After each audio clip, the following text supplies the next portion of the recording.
Muy buenos días. Le damos a todos la bienvenida a este espacio maravilloso. Yo creo que el solo poder compartir la palabra de Dios hace que esto sea un momento muy especial y muy glorioso.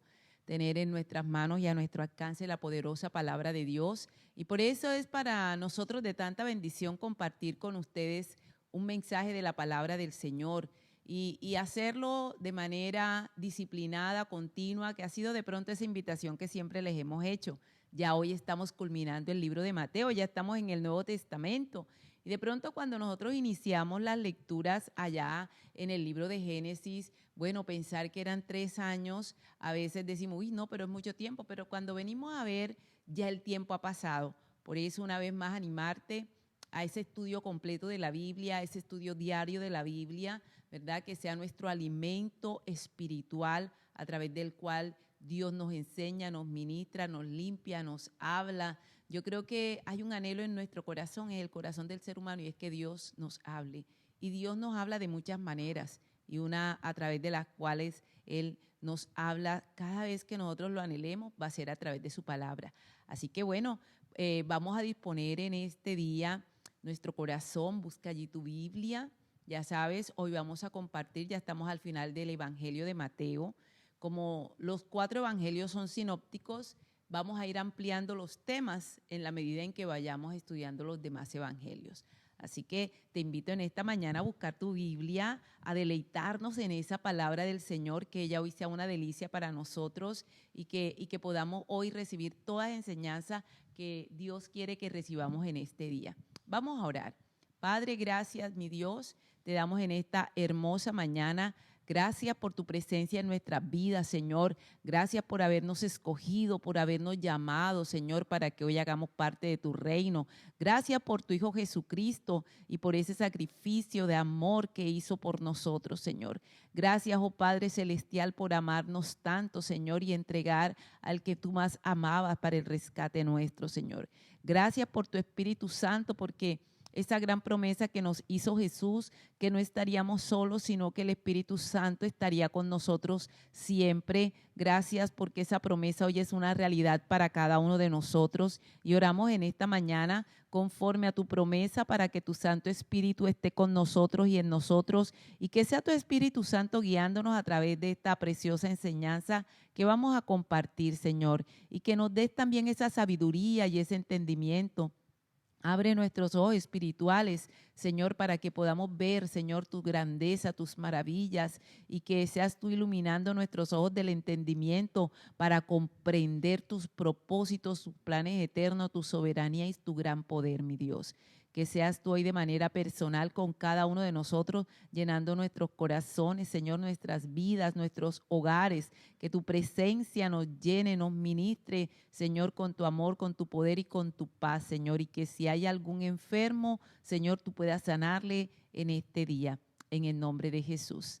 Amén y amén. Así que bueno, como compartíamos, ya estamos hoy en el Evangelio de Mateo. Y ya vamos a leer en este día el penúltimo capítulo, capítulo 27. Y como les decía, son 4 evangelios, ¿verdad? Son 4 evangelios y ellos se conocen como evangelios sinópticos porque ellos se complementan. Hoy vamos a leer parte de esa última semana de Jesús.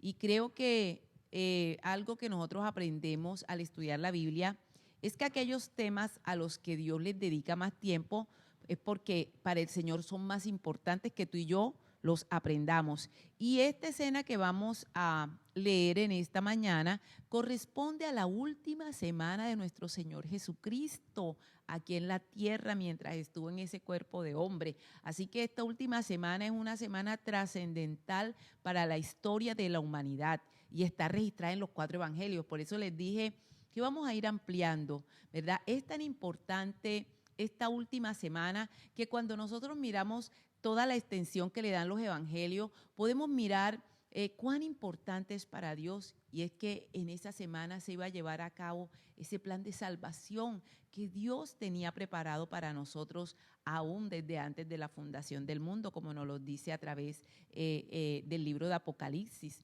que ya todo estaba preparado para este plan de salvación y y ya el Señor tenía todo listo para nosotros. Y Jesús vino a cumplir lo que ya el Padre había establecido. Así que miremos cuán importante es esta semana para la vida de nosotros los creyentes. Y Dios quería que de pronto tuviéramos todos esos detalles y que viéramos cuán importante es esta última semana para nuestra vida, para cada uno de nosotros, porque en esta última semana se cumple el plan de salvación de nuestro Dios. Así que cuando miramos los evangelios, podemos mirar que realmente es el tema trascendental y que todo gira alrededor de este tema. Si vamos a Mateo, cuando nosotros estamos leyendo el libro de Mateo, nosotros vemos que este tema de la última semana comienza en el capítulo 21 y termina en el capítulo 28. Inicia con la entrada triunfal de nuestro Señor Jesucristo a Jerusalén y culmina en el capítulo 28 con la resurrección, ¿verdad? Porque lo maravilloso es que el Señor nos muestra todo el panorama completo. Cristo no solo murió en la cruz, sino que Cristo también resucitó y hoy está sentado a la diestra de Dios Padre. Cuando nos vamos al Evangelio de Marcos, que es el que sigue a Mateo, podemos mirar que en Marcos comienza esta última semana desde el capítulo 11 hasta el capítulo 16. Son 6 capítulos que dedica Marcos para hablarnos de esta última semana. Y cuando nosotros miramos respecto a la cantidad de capítulos que tiene el libro, podemos mirar que esta última semana está ocupando un porcentaje grande en cada uno de los evangelios. Por lo menos en el Evangelio de Mateo, que es el que estamos ahorita estudiando, son 8 capítulos los que nos hablan de la última semana de nuestro Señor Jesucristo. Y como Mateo tiene 28 capítulos, en 8 de ellos nos habla de esta última semana. Esta última semana corresponde al 35% de toda la enseñanza del Evangelio de Mateo. En el Evangelio de Marcos son 6 capítulos. Como Marcos solo tiene 16 capítulos, estamos hablando que la última semana de nuestro Señor Jesucristo está relatada en más del 40% del libro de Marcos. Si miramos en el Evangelio de Lucas, vemos que Lucas lo narra desde el capítulo 19 hasta el 24. Son 6 capítulos correspondiendo al 23% del Evangelio de Lucas. Y si nos vamos a Juan, yo creo que uno de los evangelios más hermosos es el Evangelio de Juan. Y ahora que lo estemos estudiando lo vamos a entender por qué. El Evangelio de Juan usa 10 capítulos para hablarnos de esta última semana de Jesús. Desde el capítulo 11 hasta el 21. O sea que en el Evangelio de Juan, el 40% del Evangelio lo dedica Juan a hablarnos de la última semana de Jesús. Yo creo que todo esto nos muestra cuán trascendental es esta última semana. Y Juan nos da unos detalles maravillosos acerca de esta última semana. Y sobre todo me encanta todo lo que Juan nos relata de ese momento de intimidad de Jesús con sus discípulos, que comienza desde el capítulo 13 allá de Juan. Entonces Juan nos va a dar unos detalles maravillosos, así que prepárate en estas grandes enseñanzas que vamos a estar recibiendo en todos los evangelios y cómo ellos se van a ir complementando y dándonos detalles, ¿verdad?, que de pronto el uno no nos da. Y por eso es tan importante que nosotros conozcamos los 4 evangelios, porque estamos mirando todas las escenas desde 4 ópticas diferentes y eso nos permite tener una mayor claridad y una amplitud en la información de todos los hechos que acontecieron. Así que bueno, en el capítulo de hoy, que es el capítulo 27, corresponde a lo acontecido en el día viernes. Esta semana comienza el domingo, ¿verdad? Y comienza, como les decía, allá en el capítulo 21, con la entrada triunfal de nuestro Señor Jesucristo a Jerusalén. Capítulo 21 de Mateo. Yo creo que imaginémonos cuán importante también era esta semana para Jesús. Jesús sabía también que ya esta era su última semana con ellos, ya Jesús sabía que eran sus últimos días, así que Jesús trata de dejarles unas enseñanzas muy valiosas y muy importantes. Así que por eso para nosotros es tan trascendental y el Señor le dio la importancia que eso requiere y que nosotros también tenemos que darle. Entonces, bueno, el domingo Jesús llega a Jerusalén. Cuando Jesús llega a Jerusalén, Él llega hasta el templo. Creo que todos hemos escuchado acerca de ese domingo, ¿verdad? Y ese domingo, cuando Jesús entra a Jerusalén, entra en un pollino, la gente le coloca mantos, palmas para que Él pase, lo aclaman como rey, ¿verdad? Y entonces es un momento hermosísimo ese que Jesús está teniendo. Jesús llega hasta el templo y se devuelve. Recordamos algo que también de pronto habíamos comentado en otras enseñanzas, y es que Jesús no se estaba quedando en Jerusalén, Jesús se estaba quedando en Betania, en la casa de sus grandes amigos Lázaro, María y Marta. Así que Jesús todos los días llegaba a Jerusalén y se regresaba hasta Betania. Ese domingo Jesús llega hasta el templo y se regresa. Algo vio Jesús en el templo, que el lunes cuando regresa va a corregir. ¿Qué pasó el lunes? ¿Verdad? ¿Qué pasó el lunes? Jesús sale una vez más desde Betania y ahora va a llegar nuevamente al templo. Lo que Jesús hace cuando llega al templo nos muestra lo que Él vio el domingo y que a Él no le gustó. Y vemos nuevamente algo que ya había hecho Jesús también al comienzo de su ministerio, y es que Jesús llega al templo una vez más para limpiarlo. Yo creo que todas estas enseñanzas de la última semana de Jesús nos dejan una profundidad para nosotros. Cuán importante para Dios es el templo, cuán importante para el Señor es la limpieza del templo. Y vemos cómo Jesús en esta última semana vuelve nuevamente al templo y va el día lunes ahora a limpiar todo lo que él estaba viendo, porque habían usado el templo de Dios, como él dice, que debía ser una casa de oración, una casa dedicada a la presencia de Dios. Ahora la tenían, era para negocios, dice que lo tenían los cambistas, cambiaban monedas de diferentes nacionalidades, además habían una cantidad de ventas. Entonces Jesús quita todo porque, como él lo dice, la casa de su padre es una casa de oración, no para este tipo de eventos, lo tenían como un mercado público. Eso pasa el día lunes.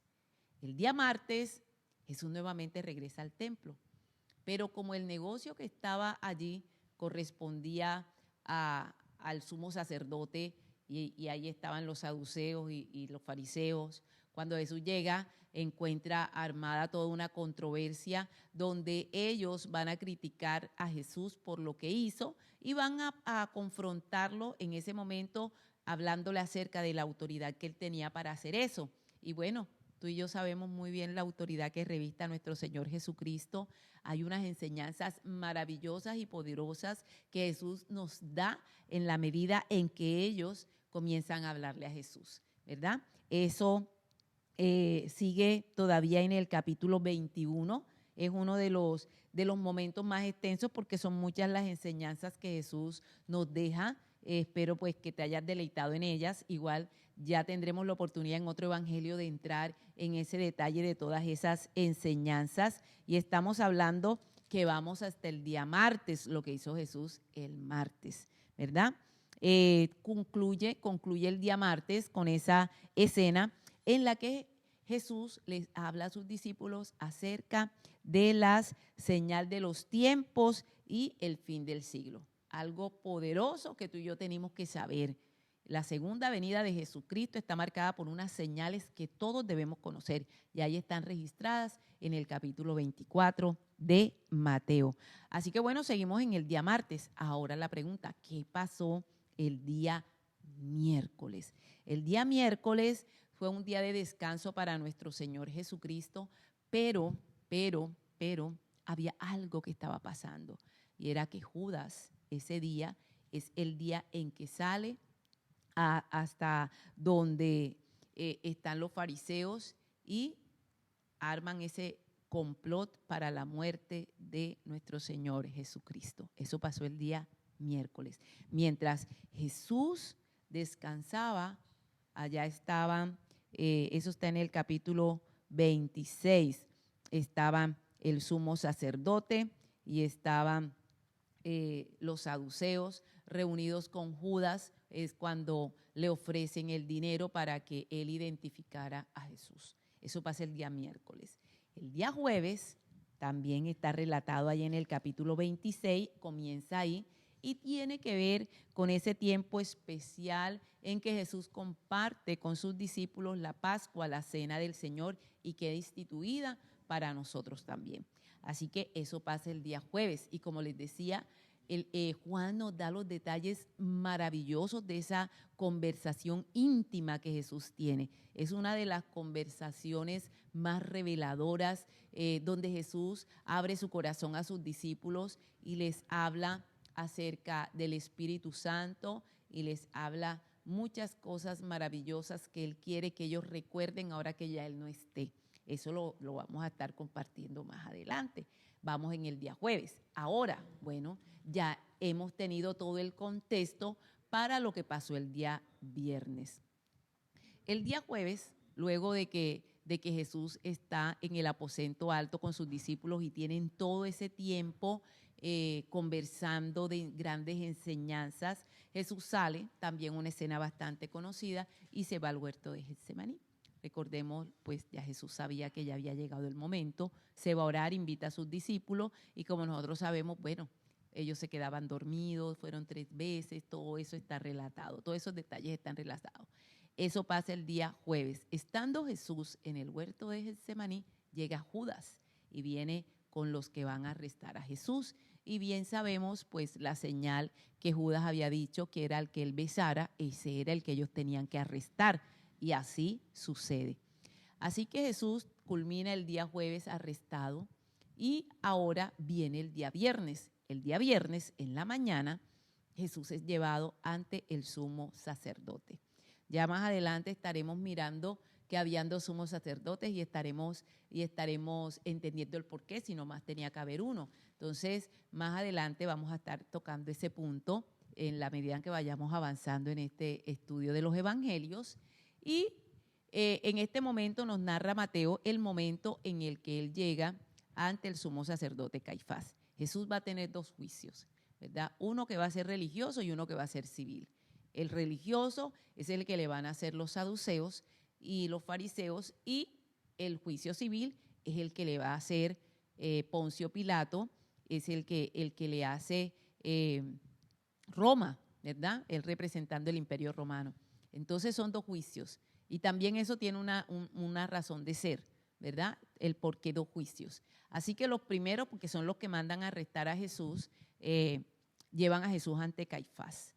Así que cuando llevan a Jesús ante Caifás, nos cuenta el relato que no encuentran nada con lo que acusar a Jesús. Así que al no tener nada con que acusarlo, comienzan a buscar falsos testigos. Y como siempre, no deja de aparecer el que es un falso testigo. Y aparecen unos falsos testigos, y ellos en ese momento aprovechan ese momento para enjuiciar a Jesús y para ellos condenarlo. Pero ¿qué sucede? Que como estaban bajo el imperio romano, ellos no tenían la facultad legal para poder dar un juicio de muerte a una persona. Solo los romanos lo podían hacer. Por eso, en el capítulo 27, que es el que corresponde hasta hoy, Jesús es entregado a Poncio Pilato. Así comienza el capítulo 27.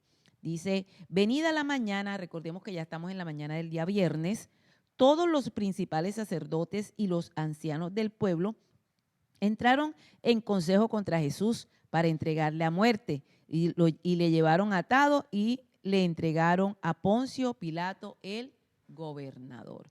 Así que vemos ellos cómo llevan a Jesús ante Poncio Pilato, y ellos lo que buscaban era que Poncio Pilato hiciera lo que ellos no podían hacer, condenarlo a muerte.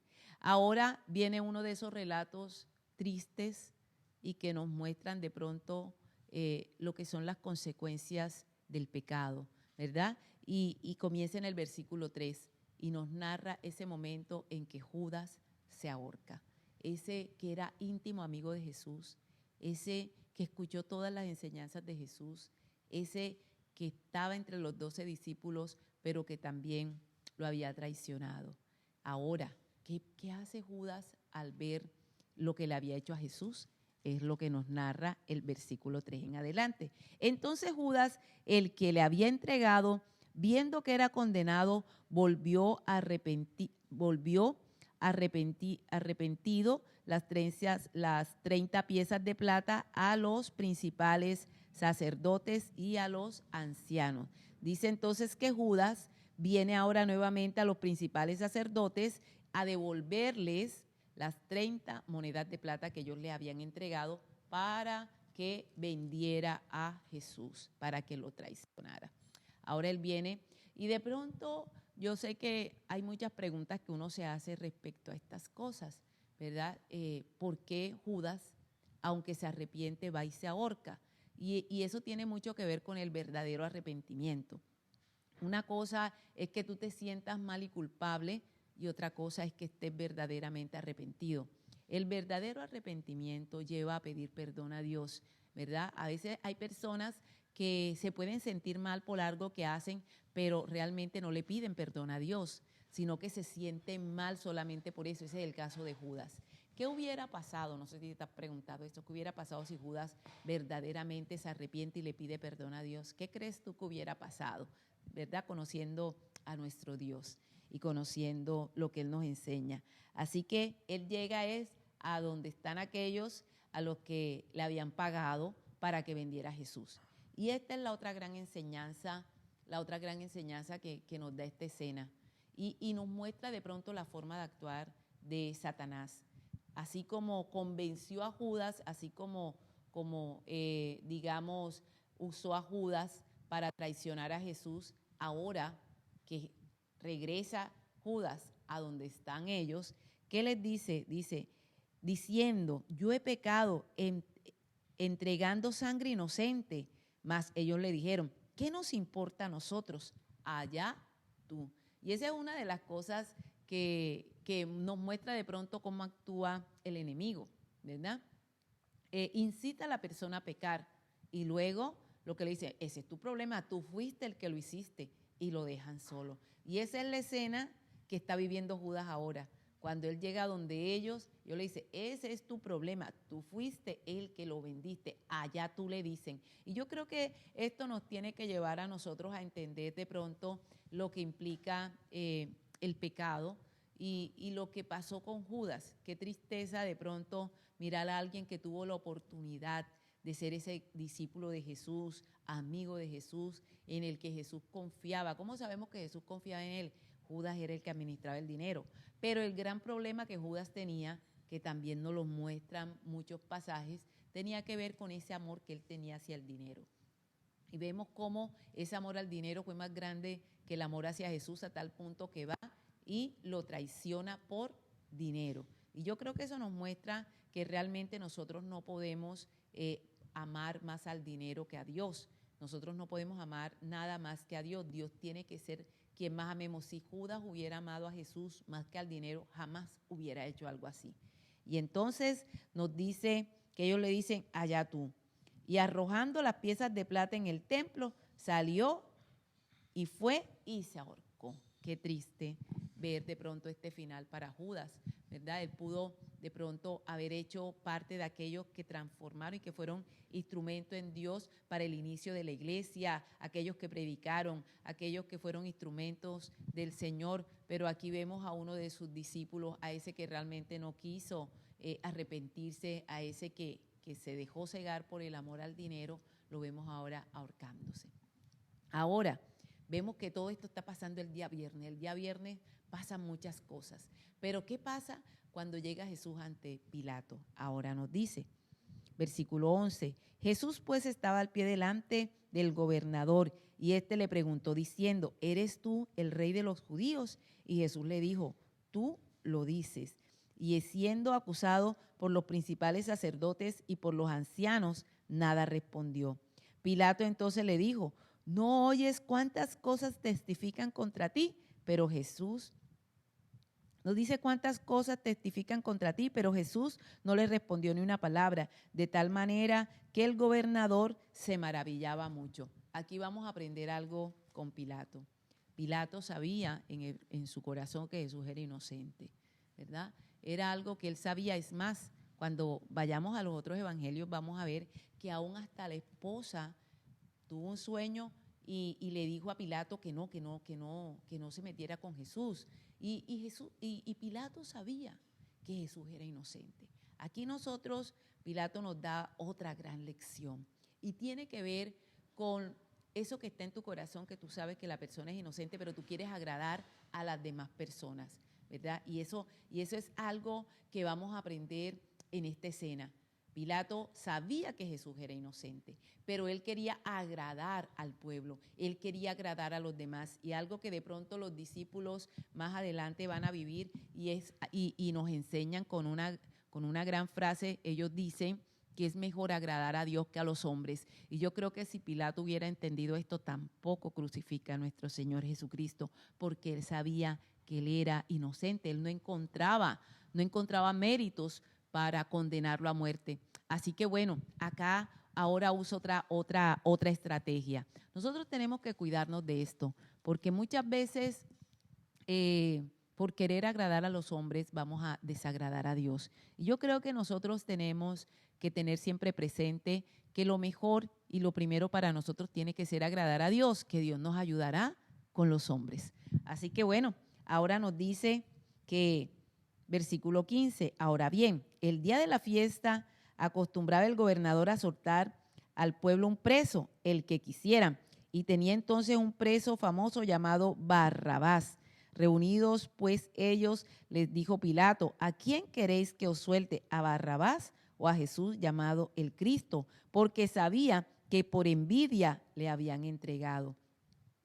Y estando él sentado en el tribunal, su mujer le mandó a decir, no tengas nada que ver con este justo, porque hoy he padecido mucho en sueño por causa de él. Pero los principales sacerdotes y los ancianos persuadieron a la multitud que pidiese a Barrabás y que Jesús fuese muerto. Y respondiendo el gobernador le dijo, ¿a cuál de los dos queréis que os suelte? Y ellos dijeron, a Barrabás. Pilato les dijo, ¿qué pues haré de Jesús llamado el Cristo? Todos le dijeron, sea crucificado, sea crucificado. Versículo 23. Y el gobernador les dijo, pues qué mal ha hecho. Pero ellos gritaban aún más diciendo, sea crucificado. Versículo 24. Viniendo Pilato, que nada adelantaba, sino que se hacía más alboroto, tomó agua y se lavó las manos delante del pueblo, diciendo, inocente soy yo de la sangre de este justo, allá vosotros. Y respondiendo todo el pueblo dijo, su sangre. Uy, tremendo lo que esto ha causado allá en Israel. Esta es una de las palabras que más ha desatado toda la cantidad de pronto de actos de injusticia y de guerras allá en Israel. Mira lo que ellos mismos dijeron.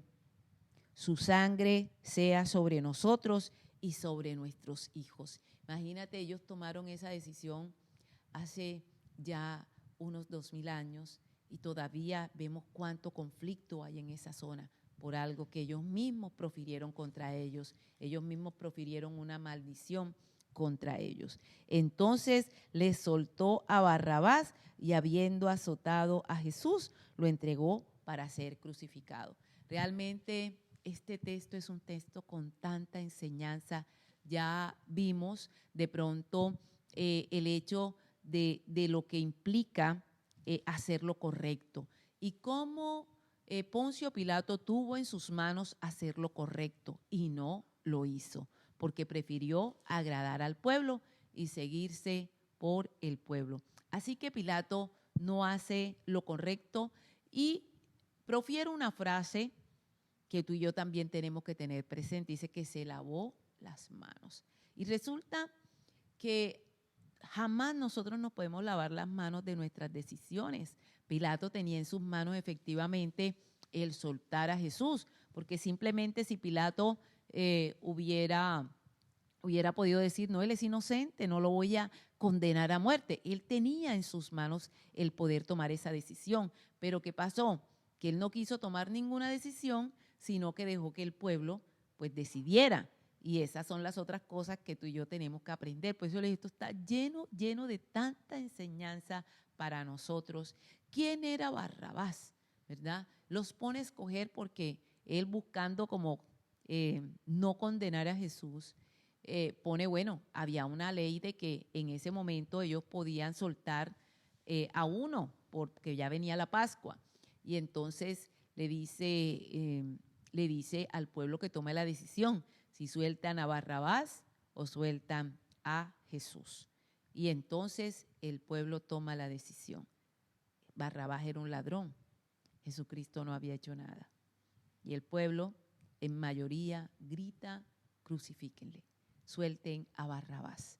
Y estas son las cosas que a ti y a mí nos tienen que poner a meditar.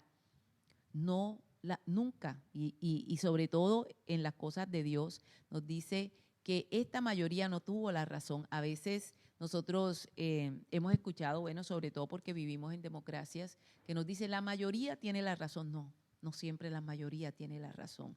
Y aquí vemos un caso. La mayoría no tuvo la razón, la mayoría se equivocó y la mayoría soltó al que no debían soltar y condenaron al que no debían condenar. Por eso es que tú y yo en el Señor no podemos seguirnos por mayorías, no podemos seguirnos por mayorías y sobre todo si son mayorías que no tienen el temor de Dios en su corazón, si son mayorías que de pronto no conocen de Dios, ¿cómo nosotros nos vamos a dejar seguir por ellos? ¿Verdad? En este momento vemos que la mayoría no tuvo la razón. Por eso le dije, esto está lleno, lleno de enseñanzas. Y nosotros tenemos que mirar que efectivamente esta muerte de Jesús correspondía a un plan divino. O sea, tenemos que entender que la muerte de Jesús, y cuando estudiamos la vida de Jesús nos damos cuenta que Jesús sabía que ya había llegado su hora. Él sabía y sabía que había venido. O sea, esto que está pasando, aunque muchas veces Dios permite ciertas cosas, todas las cosas hacen parte de un plan divino. El que Cristo muriera hacía parte de un plan de Dios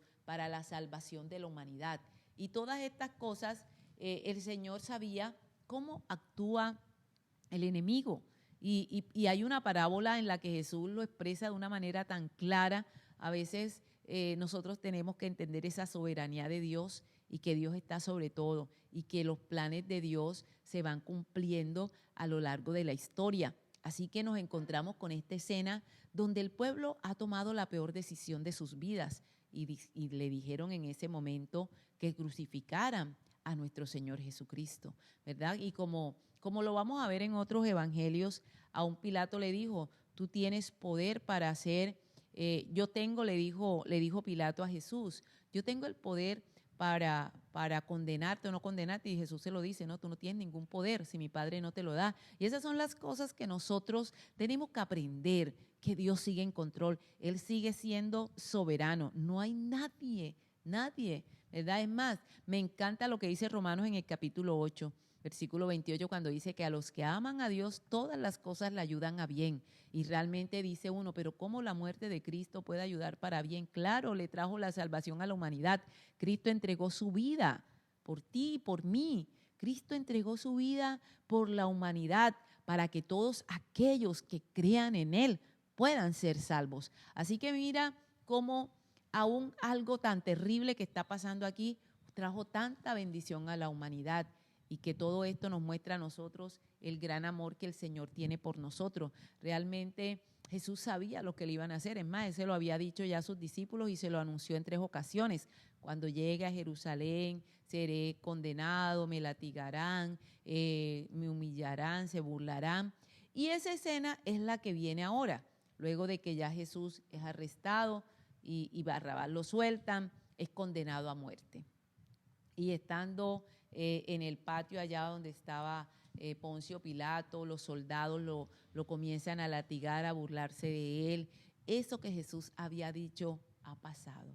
Y esas son las cosas que nosotros tenemos que entender y creer en nuestro Señor, que todo lo que Él dice, cada una de sus palabras acontece. Jesús lo dijo, que su palabra nunca pasará y que nosotros podemos estar seguros de que todo el plan de Dios se va a cumplir. Y esto que tú y yo estamos leyendo hace parte de un plan de Dios. Realmente es impactante mirar cómo desde el Antiguo Testamento Dios dio los detalles de lo que iba a pasar, desde que se iban a rifar, iban a sortear el vestido de Jesús hasta la venta que iban a hacer. Todo quedó escrito, todo, la forma en que iba a llegar, su nacimiento, todo, o sea, todo hacía parte de un plan de Dios. Yo creo que una de las cosas que a mí más me impactan es ver la soberanía de Dios. Nosotros a veces pensamos que las cosas pasan por casualidad.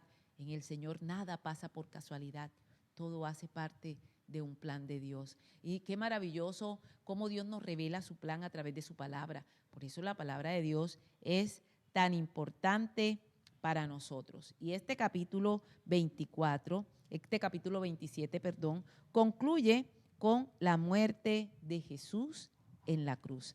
Así termina este capítulo 27. Luego nos dice que Jesús es sepultado.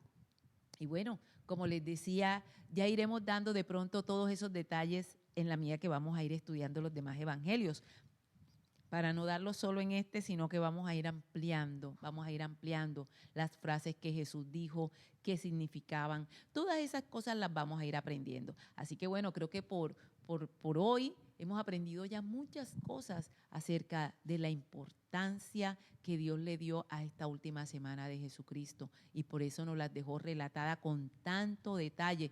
Jesús tiene una conversación con Pilato maravillosa, que de pronto Lucas no nos relata, Mateo no nos relata, pero vamos a ver cómo los demás evangelistas sí nos la van a relatar. Entonces, nosotros vamos a ir ampliando ese conocimiento que tenemos.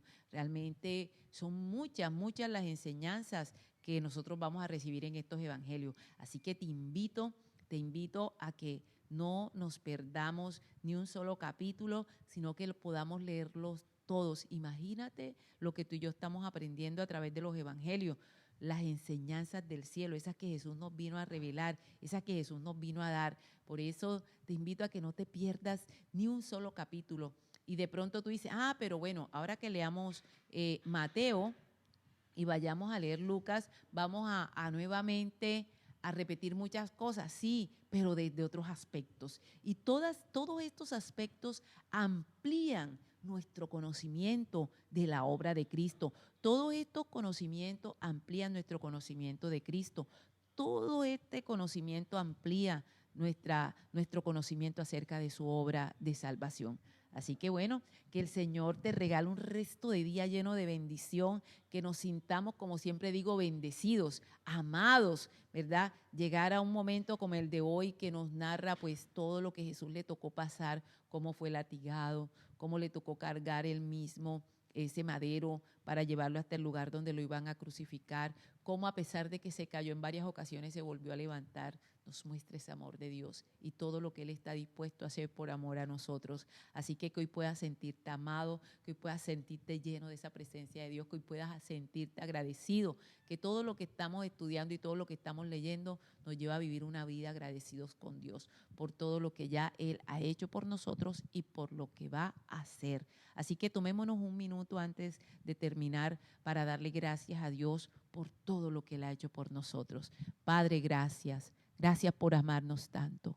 Gracias, Señor, porque en tu plan divino ya estaba nuestra salvación, porque en tu plan divino y en ese amor que tú tienes por la humanidad, ya tú tenías, Dios mío, un plan para dar redención y salvación, Señor, a aquellos que crean, a aquellos, Dios mío, que reciban a tu Hijo Jesucristo en su corazón. Para aquellos, Dios mío, que estén dispuestos para ti, Señor, porque aunque el plan es para todos, Señor, solo aquellos que lo creen y lo reciben van a poder vivirlo. Así que mi Dios, en este día te doy gracias por todos aquellos que están aquí reunidos con nosotros, que han creído y que te han recibido a ti, Jesús, en su corazón. Y si hay alguno en esta mañana que todavía no te haya recibido, que hoy abra su corazón y te reciba para que seas su Señor y seas su Salvador. Gracias por todas estas enseñanzas, mi Dios, que nos dejaste. Gracias porque no nos dejaste solos,